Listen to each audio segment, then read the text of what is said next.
regard croisé maintenant. Le Gabon, la RDC, la Gambie et le Togo. Ce sont les 4 pays que nous allons parcourir ce soir. Et pour débuter, sur le plateau, Yohannes Sakole, republicoftogo.com. Yohannes, bonsoir. Bonsoir Samuel et bonsoir chers téléspectateurs et téléspectatrices. Et David Djagbavi, togosite.com. Bonsoir David. Bonsoir. Nous allons au Gabon. Austérité, réduction de 40% des effectifs de la présidence.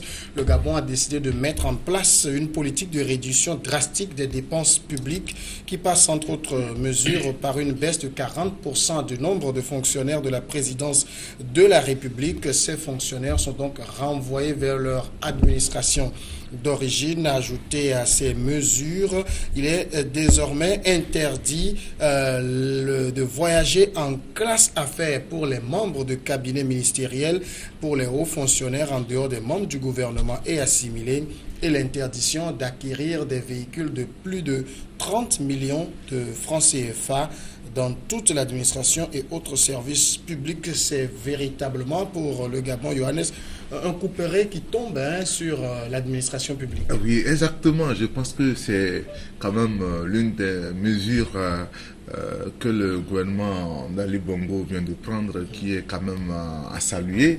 Vous savez que pratiquement tous nos États traversent des difficultés sans précédent et que même si nous prenons même le cas de notre pays, le Togo, vous aviez vu la dernière fois, il y a eu le collectif budgétaire, un certain nombre de choses qui ont été faites, d'accord, les recettes fiscales qui sont en baisse et autres, d'accord. Donc je pense que c'est quand même une mesure prise par le gouvernement gabonais et qui doit également inspirer d'autres pays de la sous-région qui traversent également des situations assez difficiles. Surtout ce qui a été quand même frappant dans cette mesure, on a vu l'effectif de la présidence qui a été quand même réduit de 40%, c'est quand même assez séduisant. On sait que dans nos palais, dans nos différents palais, il y a des conseillers, plein de gens parfois qui ne font rien, c'est-à-dire que vous voyez des gens, ils sont là pour jouer aux cartes à longueur de journée. Vous allez voir sur les cartes de visite flanquer conseiller, mais on ne sait pas exactement de quoi ou bien qu'est-ce qu'il conseille exactement. Donc je crois que quand même cette mesure qui a été prise est à saluer et qu'on aurait quand même souhaité que dans nos pays également que cela puisse quand même se faire. On a vu, on a appris dans ce pays qu'il y a certains de nos ministres qui voyagent ils paient le billet pour 2 places, une place pour le sac, et une autre pour eux-mêmes. Et en classe à faire. Et en classe à faire, d'accord. Oui, exactement. Oui. Donc, je pense que c'est quand même c'est le comble du gâchis et que véritablement il va falloir réduire un certain nombre de choses pour pouvoir quand même réorienter le peu de ressources qu'on a pour une gestion rationnelle et permettre à la population, d'accord, de mieux vivre. Donc, cette mesure prise par le gouvernement gabonais est quand même à saluer. David, Yohannes se réjouit de la mesure, mais ce n'est pas une mesure de gaieté de cœur, c'est parce que le Gabon est sur la banqueroute là, financièrement. Qui est responsable de cette situation? C'est le gouvernement d'Ali Bongo. Il y a une mauvaise gestion des ressources qui a été faite et qui a conduit à cette décision que Ali Bongo et l'ensemble de son gouvernement ont prise pour justement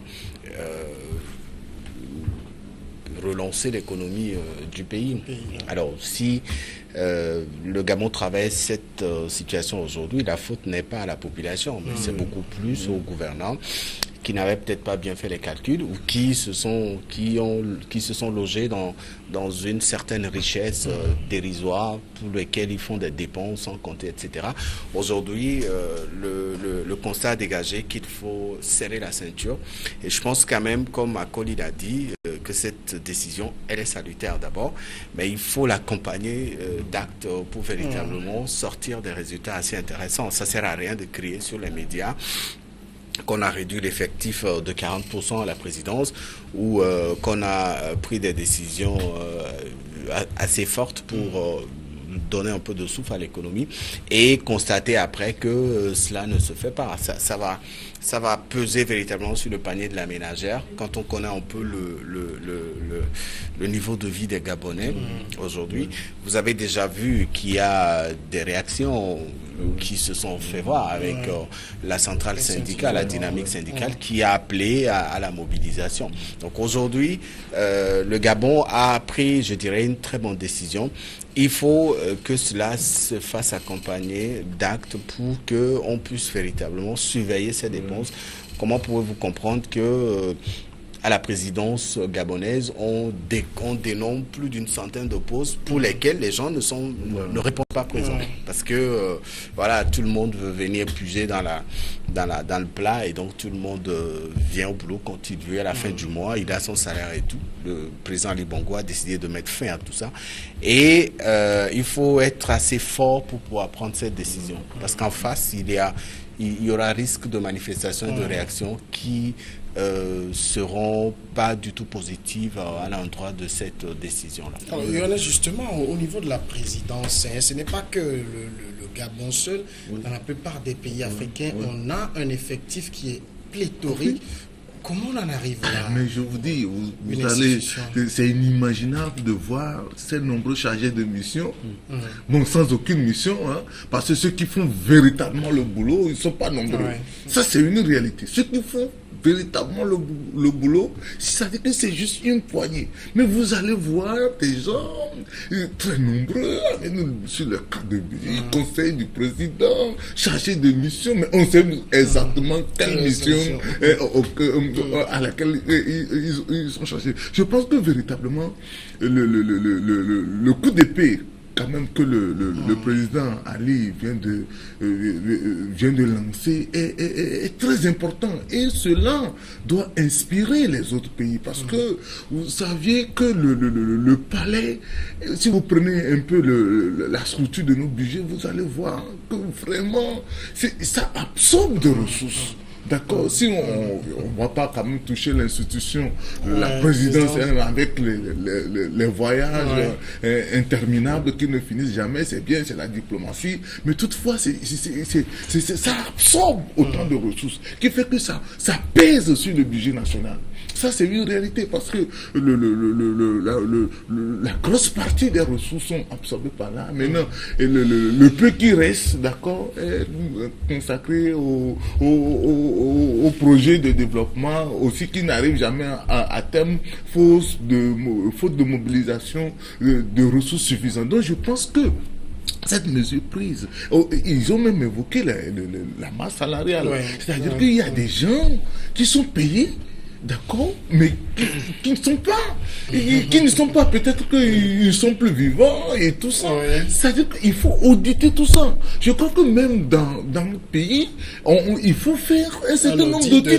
Parce que les gens sont décédés depuis des années, mais vous allez voir, on continue de virer les salaires. Mais pourquoi? Il faut véritablement qu'on fasse un audit et pour qu'on assainisse les dépenses publiques. D'accord? On nous parle d'orthodontie financière et tout ça. Je pense que si on arrive, avec le peu de ressources qu'on a, si on arrive à réussir l'assainissement et à mieux gérer ce qu'on a, je pense que quand même, on peut avancer. Maintenant, si il y a l'anarchie qui rêve, vous savez, quand on prend ces genres de mesures, il y a des gens, on dit que bon voilà, il y a le gâteau qui est dans la main des gens, de certaines personnes vont tomber. Donc, vraiment, il y aura des agitations de gauche à droite ou des revendications, comme on a vu la centrale, la principale centrale, l'une des centrales syndicales qui a commencé par protester, parce que les gens vont rapidement vouloir manipuler pour qu'il y ait quand même des mouvements. Mais je pense que si le président Ali Bongo est quand même assez ferme, et il a donné l'exemple que bon voilà nous avions annoncé un certain nombre de mesures, le palais, d'accord, imprime le tempo en réduisant ses effectifs, et que bon voilà, cela doit suivre également dans les autres administrations. Je pense que véritablement avec ce modèle, cet exemple là, ce signal là qui est renvoyé, ça pourra quand même faire tâche d'huile dans les autres administrations, et pourquoi pas dans les autres pays également. Et quid, David, vis-à-vis des mesures comme interdiction de voyager en classe affaires pour ceux qui ne sont pas ministres et assimilés, interdiction d'acquérir des véhicules de plus de 30 millions? Ben, c'est clair. Si vous n'êtes pas logé à la même enseigne qu'une personnalité au Gabon, vous n'avez pas le droit de prendre l'avion en classe affaires. C'est clair, c'est l'une des grosses mesures. Les voitures officielles qu'utilise l'administration gabonaise là-bas, c'est des voitures de luxe. Quand il y a des voitures même qui sont au garage, qui sont pas utilisées, mais l'État continue toujours à payer l'entretien et tout. Lorsqu'un ministre, et pire encore, ces ministres ou ces directeurs ne voyagent souvent pas seuls. Ils voyagent avec certains avec leur maîtresse, d'autres avec leurs enfants, aux frais de l'État. Ben, il faut arrêter cette gabegie là. Il faut l'arrêter. Je pense que le gouvernement d'Ali Bongo a touché un des points sensibles de cette gabegie. Et ça va faire beaucoup de mal, en tout cas, pour ceux qui sont habitués, ces dépensiers-là, qui sont habitués à faire des voyages sans aucune mission officielle. Vous savez, il y a en Afrique, quand vous êtes dans le cercle proche du chef de l'État, vous pouvez voyager comme vous voulez. Hein. Vous prenez le billet, vous allez dans n'importe quel hôtel, à la fin vous présentez la facture au trésor et puis on paye. Hein. Et donc tout ça, il faut que ça s'arrête, et je pense quand même que Ali Bongo a été assez fort pour pouvoir toucher un des points sensibles qui crée cette noyade économique. Dans et surtout pour l'avion. On va revenir sur ça, mais juste on va marquer la courte pause.